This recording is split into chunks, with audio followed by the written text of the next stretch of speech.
Hey everyone, welcome back to Headlocks and Hot Packs. It is way back Wednesday. Hopefully everyone is getting through the week all right thus far. And we're going to be taking a glimpse into the WCW binder once again. We haven't gone in there in weeks. And check out another set of wrestling cards. This one I have the box for, however, so let's go ahead and pan down. And today we're going to be looking at Classic WWF 1990. Complete set, 145 collectible wrestling cards. Of course, says Series 1 here. The Series 2 is basically a different set, which is the history of WrestleMania. We'll take a look at those another time.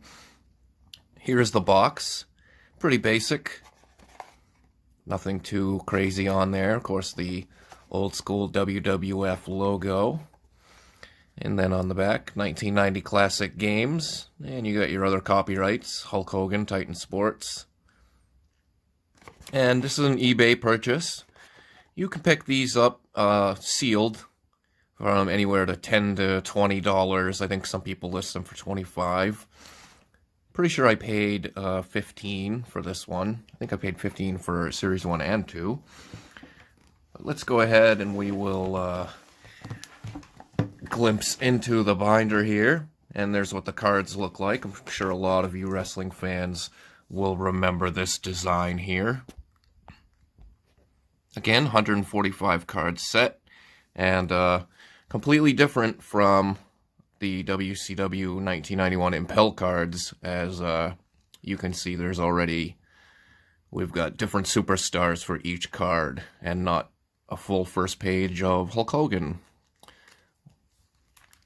All the greats of the 90s there. Let's see if we can't adjust this a little bit better.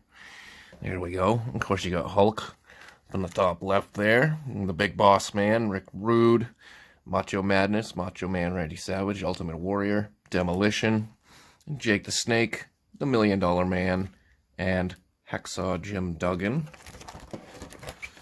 And here's a little glimpse at the backs.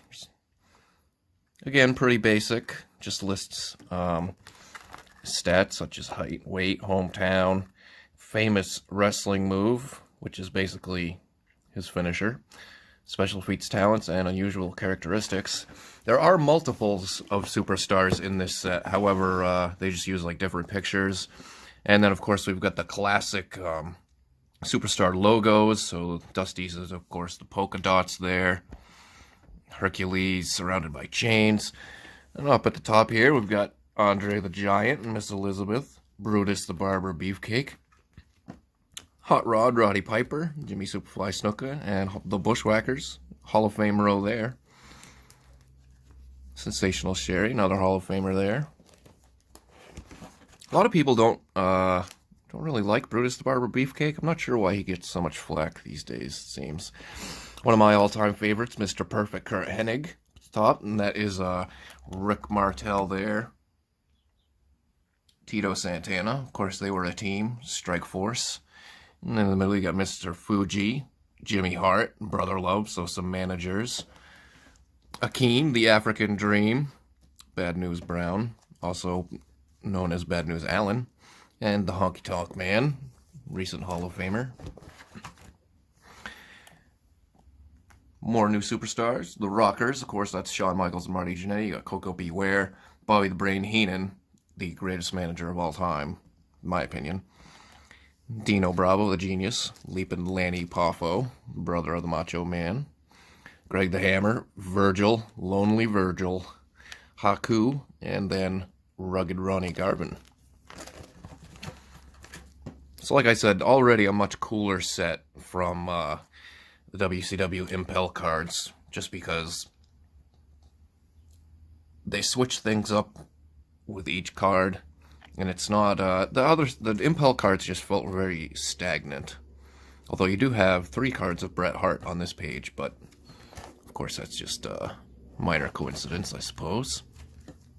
Jim the Anvil, rest in peace, up top there. Bushwhackers again, so now you start getting into a little bit of repeats. Paul Roma and Barry Horowitz. Paul Roma, known as the worst member of the Four Horsemen of all time.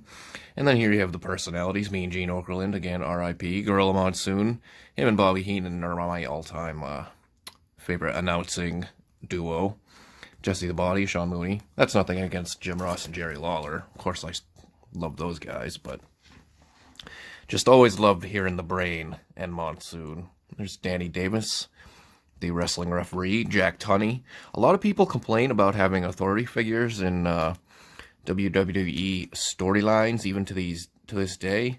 But a lot of people, if you don't remember, Jack Tunney was always the authority figure during these days. He just didn't pop up on every single episode, so the WWE has always kind of had that authority role.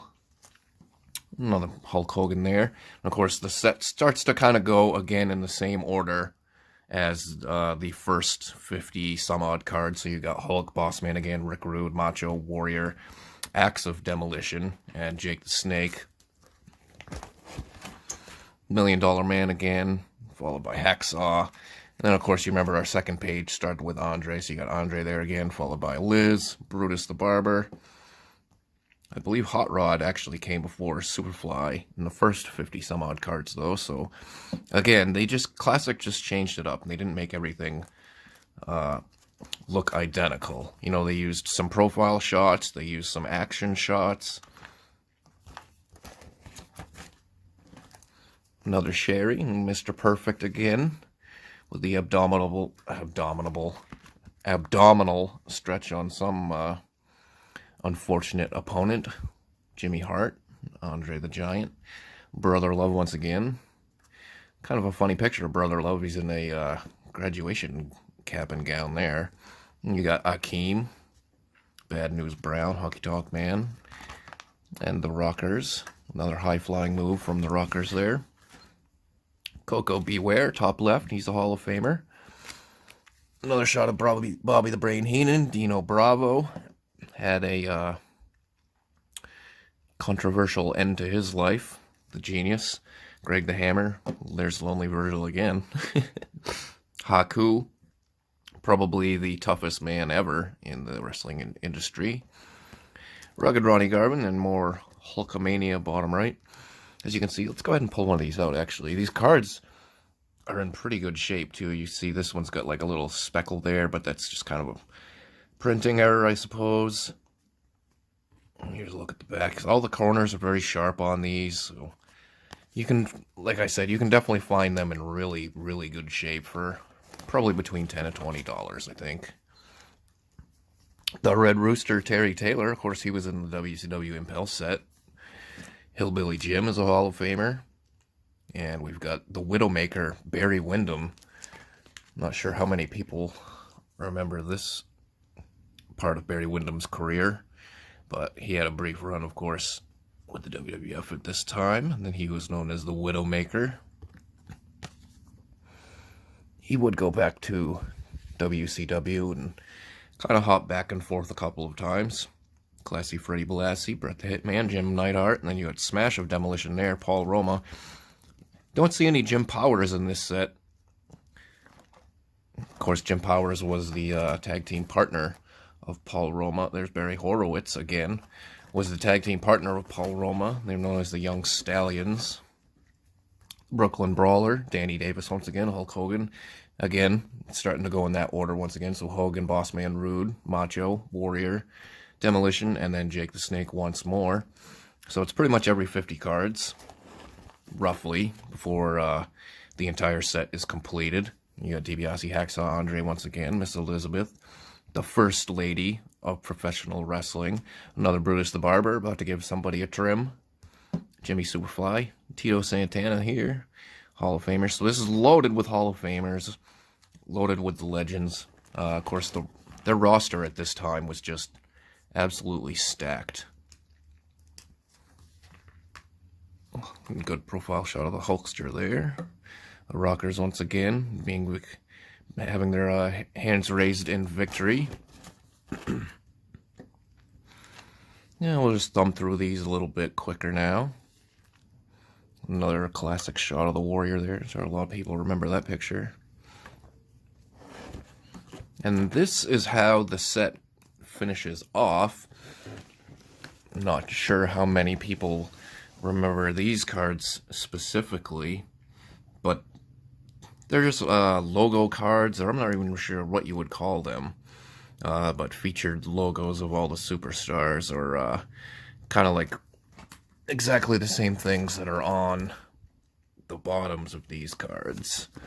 So we've got, we'll go top left here, that's Big Boss Man, then you got the Warrior, Miss Elizabeth, Brutus the Barber once again, $1 Million Man. I don't think I've ever actually seen that $1 Million Man logo. Macho Madness, Coco Beware here, Simply Ravishing. This always reminds me of his WCW entrance music. Honky Tonk Man there. Let's see, I'll have to check this next page because I don't want to give away or show off any of the Series 2. I don't have to. So only, well, we'll see a small glimpse of it. And then you've got the last logo card is the Hulk Hogan there. So we'll show, here's the back of the logo cards. And it almost gives basically like a checklist for those on the back of each one of these. So, as you can see, it's just list all of them. So you got Hulk Rules, Miss Elizabeth, Macho Madness, Honky Tonk Man, Brutus, Coco, Boss Man, Warrior, DiBiase, and Rick Rude. Now that I've moved around the tripod a bunch of times in this episode, it's not wanting to stay stable. However, I have quick hands, so been able to catch it every time this time around. So that is the 1990 WWF Classic Cards, Series 1. Like I said, Series 2 is features the history of WrestleMania. And, of course, up until this point, there were only 6 WrestleManias, so Series 2 will feature a lot of pictures of, like, the same matches. Still a cool set, though. And, again, we'll be checking those out in the future. So that's going to do it for this episode of Headlocks and Hot Packs. Once again, we'll be back on Friday for another episode of Figure Friday. Go ahead and hit that thumbs up button if you like today's show, and, you know, it definitely helps the channel out. And go ahead and hit that subscribe button if you have not yet, and we will see you in a couple of days.